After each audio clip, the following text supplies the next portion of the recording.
I felt like I lost a big part of myself when I lost my job, especially in working for a company for 18 years. It defined who I was, or so I thought. Even as I started to see through the illusion of these superficial qualifiers to who I am, my career did give meaning to my life as an individual. Of course, our spirituality would have us realize that the deeper part of who we all are isn't limited to who we are as seemingly separate individuals. However, as these apparent individuals, we are meaning-seeking creatures. I want meaning in my life just as much as anyone else. And I'm not talking about enlightenment or salvation. Those are too distant and nebulous for most of us.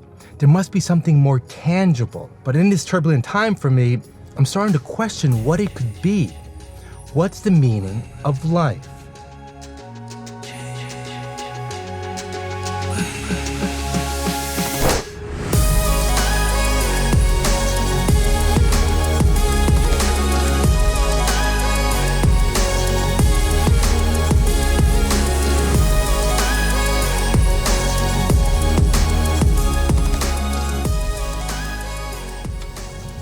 Okay, I'm only about 5 minutes late. I need to replace my windshield before I can start driving. Hey, how's it going? So I have an appointment at 9. At 9, okay, yep. cool. There's a crack, if you can be seen. Gotta be replaced. Appreciate it, thank you, buddy. Got it. Bye. Oh, things are looking pretty desperate right now. Not only am I questioning my life right now, I question what the deeper meaning to any life is. And what I mean by meaning is significance. We all want our lives to stand for something, to have significance. We want it to be more than what it looks like. We want it to be a representation of something bigger that isn't just limited to our individual temporary experiences. The legacy of one's work can serve that purpose. But for me, without even a job right now, I can scratch that one off.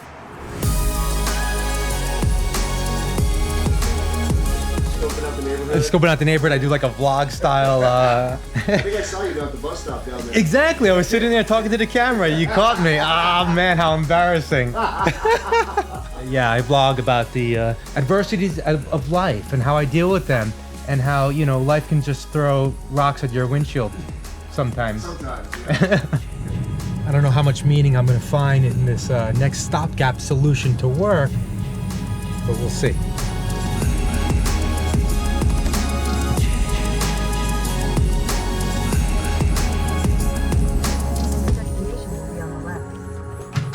I'm celebrating my son's 10th birthday today, but it's getting harder and harder to buy gifts for him. He's just not into toys anymore.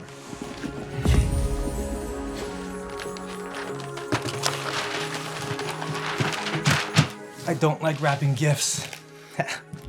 It's good enough, it doesn't matter. All he really wants to do is play video games, and he has all the games and consoles that he could want. Speaking of video games though, what is that? What is that sound? It sounds scary. It's probably that, Daddy. I think you're right.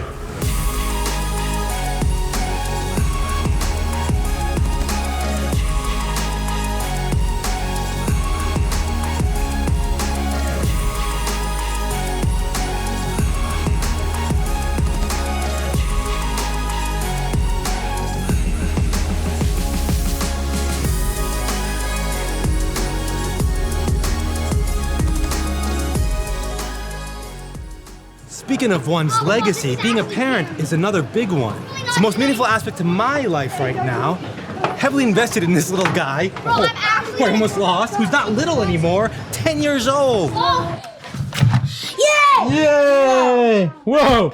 Talking about not identifying with a separate, limited self from my vlog yesterday, this probably doesn't help. I'll be right back, okay? Don't go anywhere.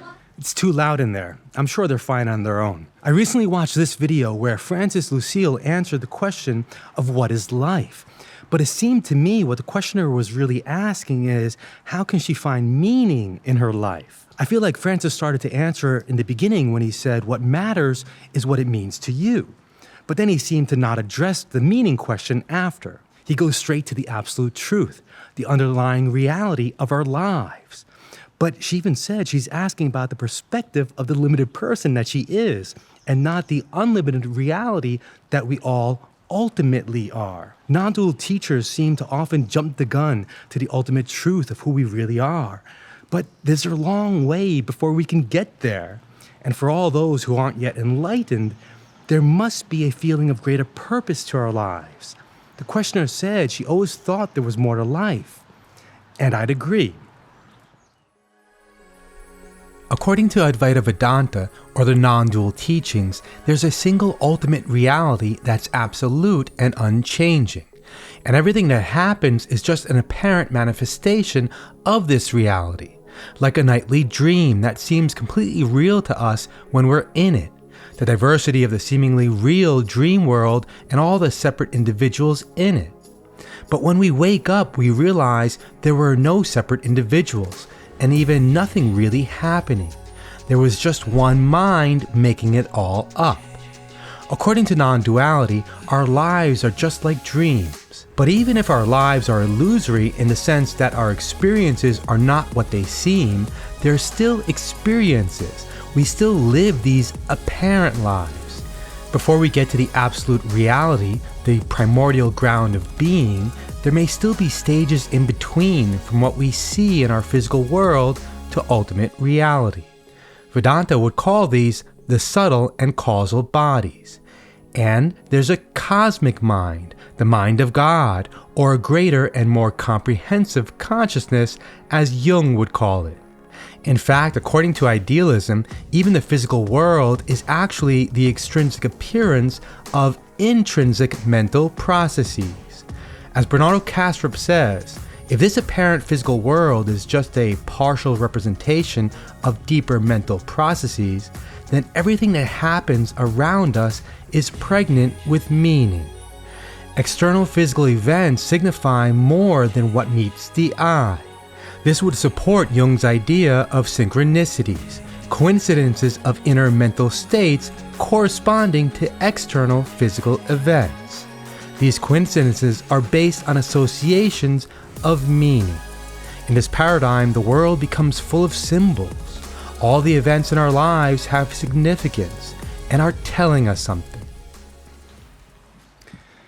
Maybe this new job will be conducive to keeping up with this vlog, because I do enjoy making these videos. And even though I know it falls short of providing me the lasting unconditional happiness like any worldly pursuit would, it does give my life more meaning, even if it's all illusory. Just as our dreams signify something deeper and more significant, so can our waking everyday lives represent something more profound and meaningful. Like and comment if this resonated with you, and subscribe below to follow me on my journey. See you tomorrow.